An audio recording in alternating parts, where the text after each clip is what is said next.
За миний би 5 сарын 27-ны өдөр засгийн газрын хуралдааны шийдвэрээр бүгд найрамдах Казахстан ард улсад зохион байгуулагдаж буй Евразийн эдийн засгийн форумд Монголын төлөөж оролцож хүнс үдэ аж ахуйн салбар болон Евразийн бүс нутаг дахь зах зээлтэй бид нар холбогдох тээвэр логистикийн асуудлаар санал солилцож холбогдох албаны улсуудтай уулзахаар Казахстан улсын Астана хотод ажиллаж байна. Өчигдөр орой Евразийн эдийн засгийн форумын гишүүд болох төрийн өндөр албан тушаалтнуудтай уулзаж холбогдох засгийн газрын Казахстан засгийн газрын сайд нартай уулзаж урьдчилан гэрээ хэлцээрүүдийг хийж явж байна. Тэгээ харамсалтай нь энд ажиллаж байх хугацаанд эх оронд маань нэгэн харамсалтай үйл явдал болж байна. Энэ юу гэхээр Төв аймгийн Заамар сумын хуучин уулуурхаан өрөмдлөгийн цооногт 3 настай хүүхэд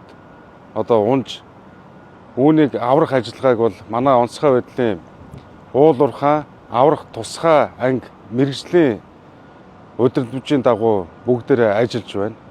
За 31 метрт хажууд хөндлөнгөөс ухаж улмаар хөндлөнгөөрөө 12 м ухах малтлагын ажиллагаа явуулж байна. Тэгээ хөрс хайрганы хувьд бол сул дөргөлт өгж болохгүй бүгдийг гар ажиллагаагаар хийж байгаа.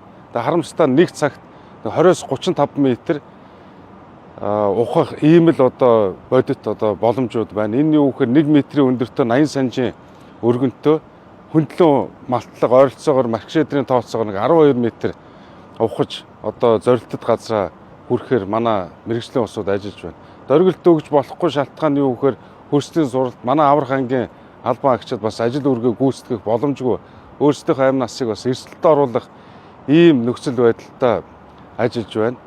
Тэгэхээр тун удахгүй зорилттой газараа бол хүрнэ.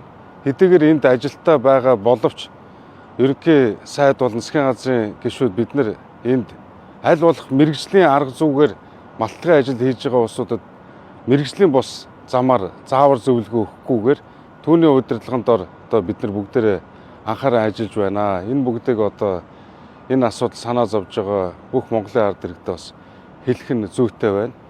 Тэгээ хуваарь хөтөлбөрийн дагуу миний би өнөөдөр болон маргааш энд ажиллаж холбогдох улсуудтай гэрээ эцэл хийх төлөвлөгөөтэй байгаа боловч айлын талд үүсэж байгаа нөхцөл байдлын талаар эдний цагаар ажил эхлэмэгц тайлбарлаад хөтөлбөртөө өөрчлөлт оруулаад нэн даруй эх орон руугаа буцах ажиллагааг бас энэ зохион байгуулж байгаа та бүхэндээ дуулгая.